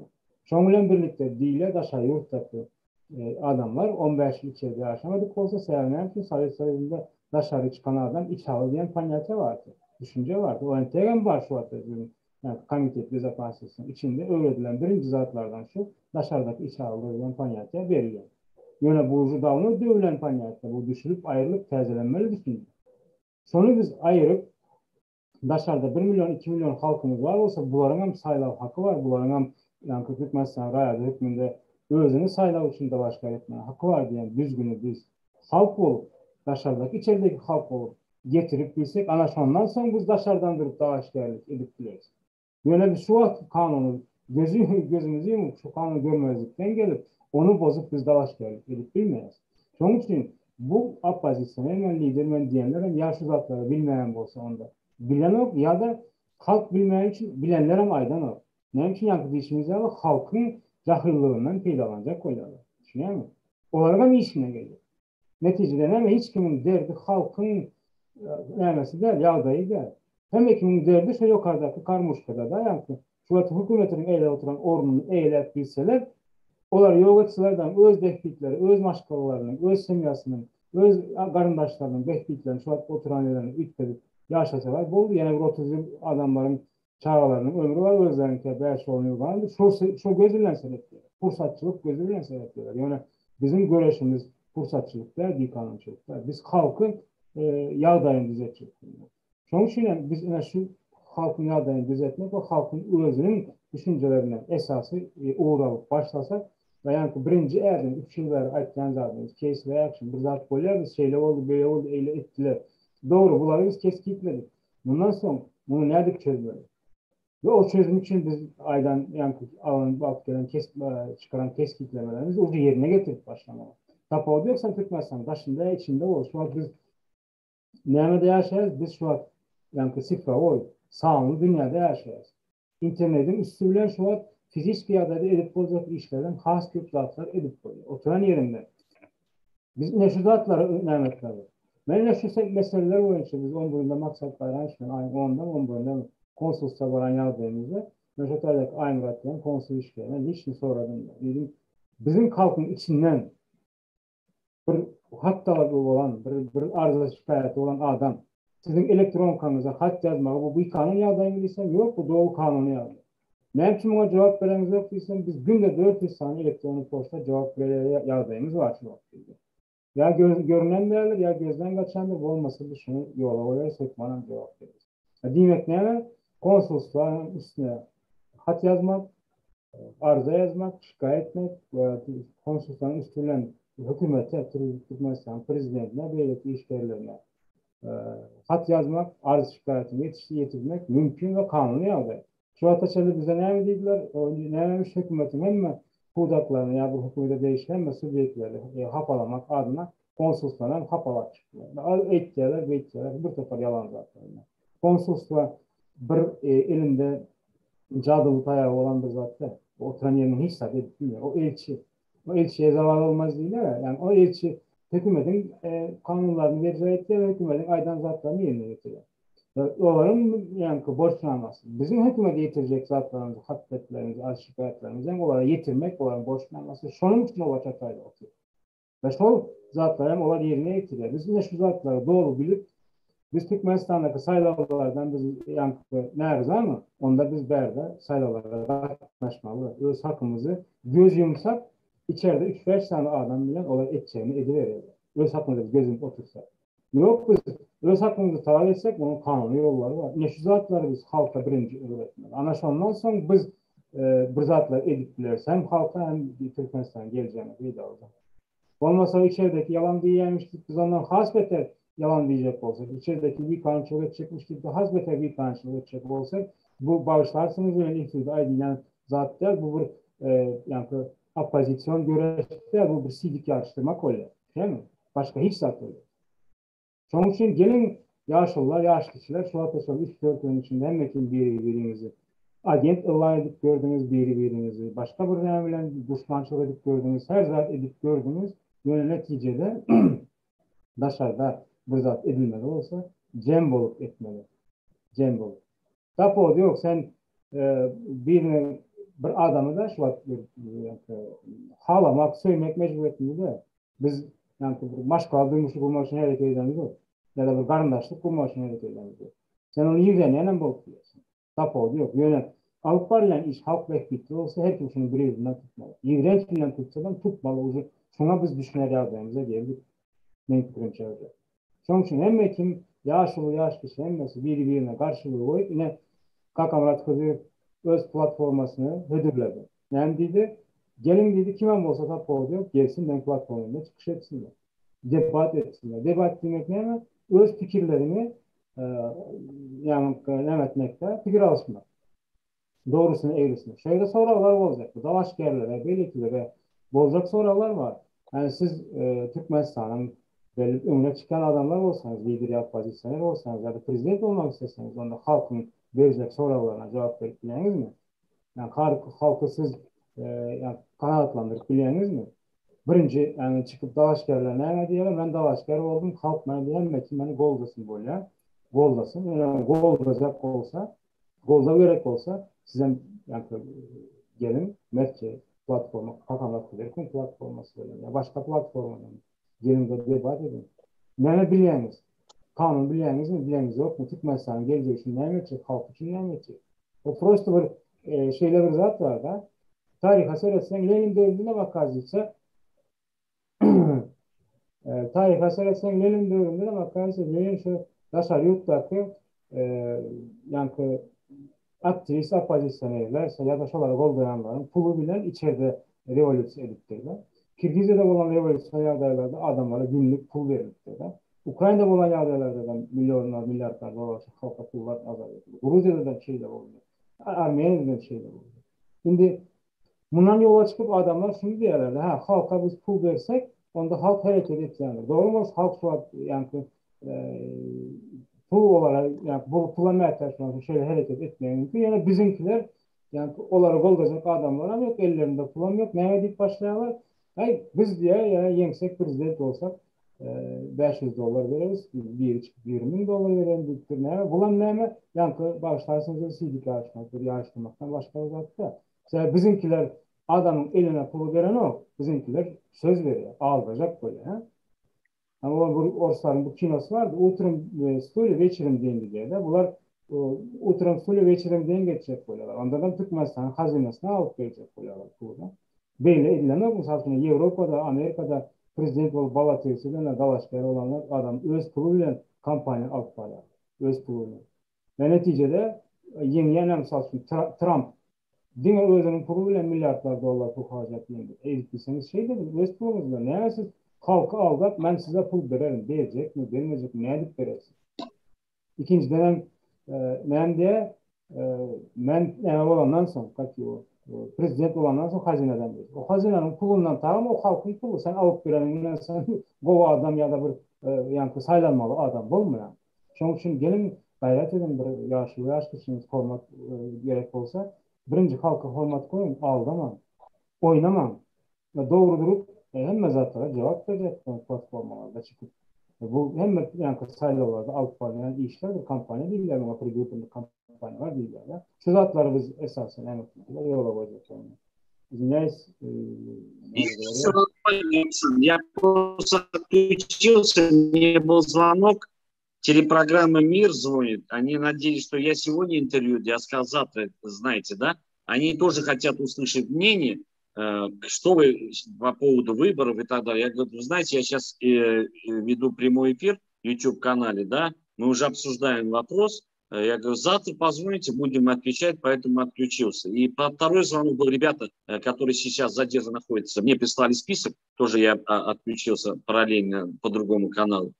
Я переговорил с адвокатом, который во вторник уже будет идти, и будем решать вопрос по этим нашим соотечественникам. Первое, это те, у кого документы в порядке, мы их будем отправлять в Грузию, потому что в России они не имеют, в Грузии есть контакт, у меня есть опыт уже.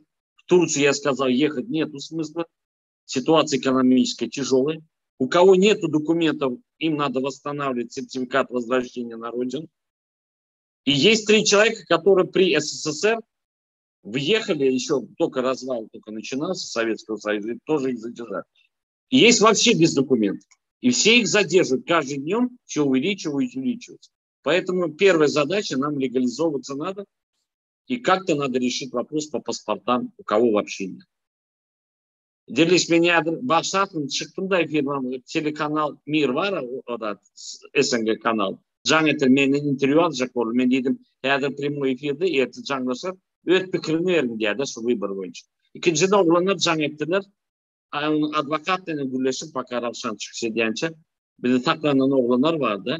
Ne etmeli? Ben düşündürdüm. Kimin pasportun zamanı vardı? Судебный приставlar anında çıkarıyorlar da. Gürcistan'a yiyecek. Bir 30 tane oğlan gidecek diye yan gürleşiminde ruhsat verir telefonunu gürleşmeye derdi. Göçedarı yani. Kalanların dokumenti onu çözmeli. Onu da yine de hükümete hat yazıp ortaya hükümetin hayiş edip Türkmenistan hükümeti yüzlenme yüzlensinler. Bizim yüzlenen yazan hatlarına da cevap veren oklar. Görüp oturuyorsun. Şu durumda Андрей, значит, я извиняюсь, что я выходил, вы поняли, да, я сейчас ребятам тоже переводил. Если у вас еще, не будем время затягивать, можно и час разговаривать, 2 времени свободно. Пожалуйста, есть вопросы, давайте ответим. Зорунlar yok mu? Şu эфирimizi kapatalım. 1,5 часа в эфире. Да. Можно начинать закругляться, потому что долго. Да, Равшан, у меня такой вопрос. Если какие-то вопросы задают, идет там, как вы? Benim burayçak sözüm vardı. Ruhsat berseniz elim kaldırıp Ruşen ağamız görünü oydu. Давай.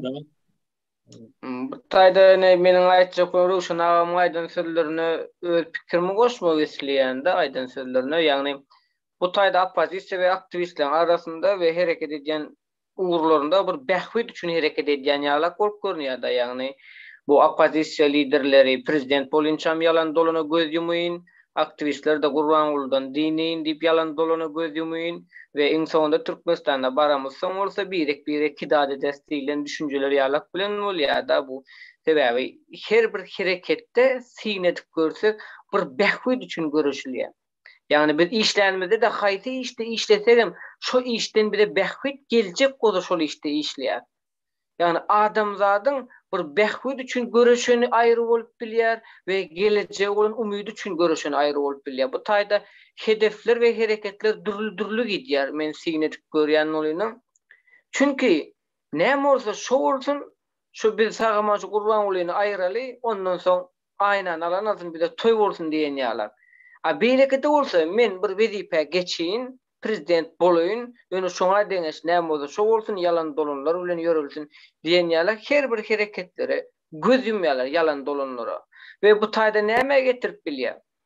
Olar yalan sözleýärler, bize näme yalan sözlemeklik bolanok bu diýilen ýaly hereket edýärler. Meselem Türkmenistanyň içinden yalan dolan bilen hereket eden adamlary, Türkmenistanyň içinden yalan dolan bilen hereket eden adamlary hökümet işgärleriniň yerinde goýup, şolaryň hereketini garışdyryp yalan dolan bilen hereket etjek bolýarlar. Bu ullukan düşüşmezlige getirýär we bu taýda indi Behwid üçin pikir edýän. Indi bu taýda konsul işgärler, ýagny konsulun edýän wezipesinde kemçilik ýok. Konsulstwanyň edýän wezipesinde. Bunun içindäki işleyen adamlarda kemçilik var. Ýagny içindäki işgärler özlerini alyp barışlary, adamlar bilen soğuk sala gepleşmekligi, ýagny bay adamlara, pullu adamlara başga göz bilen, pulsuz adamlara başga göz bilen garamaklygy we sile hormat goýmamazlykly öz wezipesine geçende özleri halka seretmek üçin däldi, halk ulara seretmeklik üçin belenen şekilde alyp barmaklygy ýa-da wezipesine daýanyp gorkuzýan şekilde söz söylemekligi, ýagny bu içiniň işgärleriniň kemçilikleri var. Elbetde konsultluğa il çykany. Bir şu adamlaryň hut özüň baryp gözüň bilen gördüňmi? Ýa-ni il çykany. Ine men görmesem-de bu taýda maňa jaň edip gidenler boldy we şu taýda göz etdiren adamlar boldy. Ýagny bir aýal maşgalanyň üstüne şonuň işgärleriniň haýwatly gyýgyranlaryny lişni gözü bilen görüp maňa şu taýdan jaň edip habar berenler de boldy. Şu taýda olaryň özlerini alyp barışlary, Türkmen raýatlary bilen gepleşişikleri bu seret diýilmişmi hiç kim ýüzüni ýumak üçin zaýat diýmek. Men konsulsa baran wagtda meňe kimligimi görmän tamaman döp galar tapdadan biz garaşypdyk. Tek bize jogap beripdi adam gelmedi. Garaşypdyk meni tanamadan bilen okuran sen adamlarla salamlaşyp meni kimligimi zaýat aýdanok. Men gapdadan serep oturup şu taýda ýaşlaryň aýalan bar, ýaşlydan bar, urak aýallaran bar. Hiç kime men oň ýaly gözek birleşen görmedim. Bu siz görmediňiz. Ýöne şu bizim Türkmen raýatlarymyzyň şolaryň öz hereketden aýdandan sonra men bu taýda gidýän adamlar bilen Süýýada, ýagny şolar bilen aragatnaşyp baglaşmana çalışdym we iki sanaga adamdan dogry we düzgün maglumat almagy başardym. Dogry we düzgün almagy başardym. Birisi aýal maşgalaryň üstüne gyýgyryp söwüşip tuka, beýleki adamlaryň sessiz oturanyny aýdyp berdi we özlerini göte galyp barýany aýdyp berdi. İkincisi dokumentlaryny düzedinlik barada habar berdi we dokumentin düzedinlikleri barada. Hem iş görkezýärler, hem özlerini haýwatly alyp barýarlar. Bu nämenin alamatyny berip barýarlar. Elbetde bu konsulstwa bir halk bolan üçin bu ýerde ýerleşildi. Bu konsulstwanyň bolup biler, aýdan zadym dogry bolup biler. Yeni bir zady men özüm abratit etdim nimani. Men Özbekistan konsulstwarynda ýa-da başga konsulstwarynda adamlar galstukly, atru başkaly, kostyumly. Biz konsulstwarymyzda men zamечание etmedim de. O fiçi odaklara bagyrı baran ýaly konsul işgärler. Näle eşitler? Dur şunu açık. Bir Türk vatandaşı da giýýär, ay tamam giýin içine. Dogry. O kulturamyz ýok, onu öwretdirmeli. Basat bayram bu onda däl. Adatdan daşary hadise ýüze çykan halatynda gaçyp sypmaklyk bolýar. Ýagny men konsultlaryň işgäri däl diýen şekilde görkezmekligem bolup bilýär. O tarapyndan sinetip görýäňizmi? Çünki bularyň edýän işleri bir hile taşıjak iç möjek ýaly gözlerini alyp barýarlar.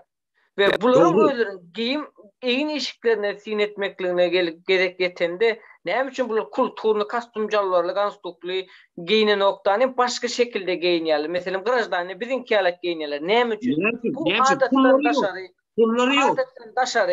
adatdan daşary hadise ýüze çykanda gaçyp sypmaklyk men konsultlaryň işgäri däl diýilen ýaly.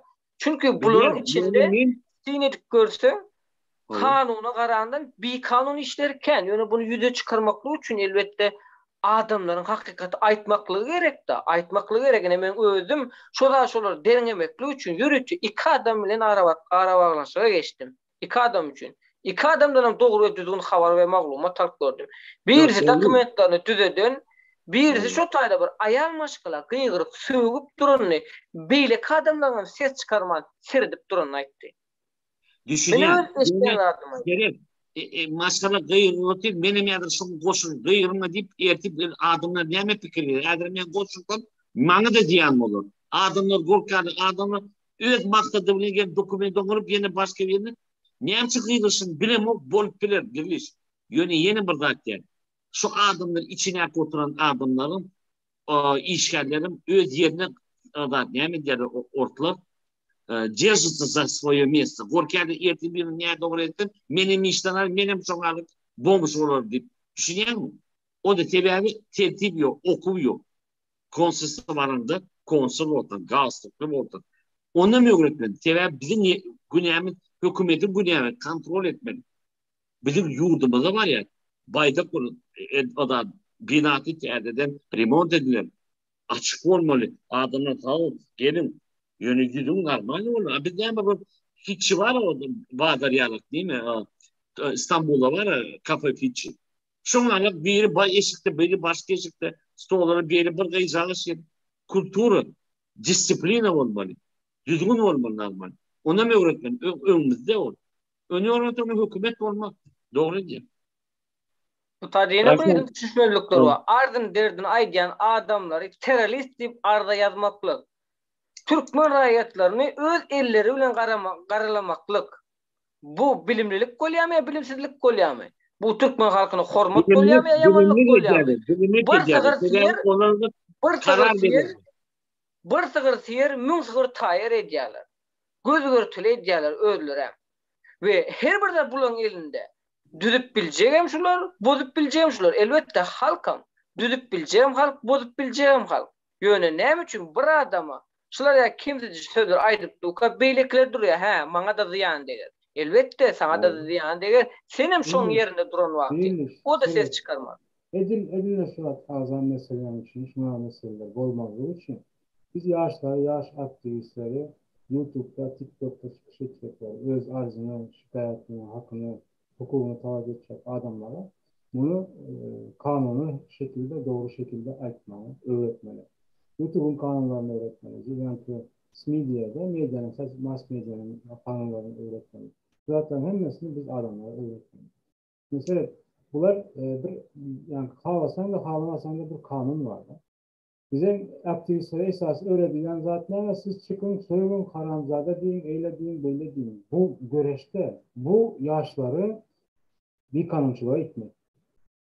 Bunun neticesinde konsolsa olsun, başkası olsun arz ediptiler, arz etmenin hak var. Onun tarafını alıp ya yüzünü yok diyemem.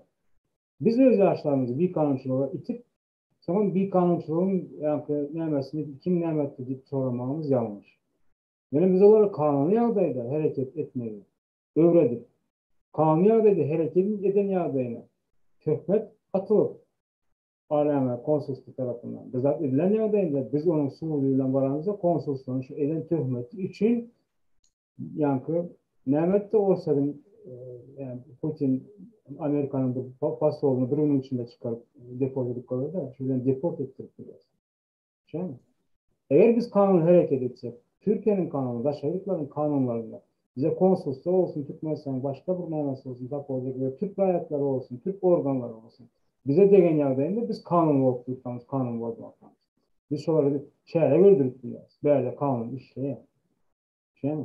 Yani biz yaşlarımızı bir kanunçuluğa itip şu diymek bolya, yenileme deyip, o düyeçi yenekileri yağlar, ay sen sevsen bolya zat deyip de. Benim için olara bunların tutulanı gerek.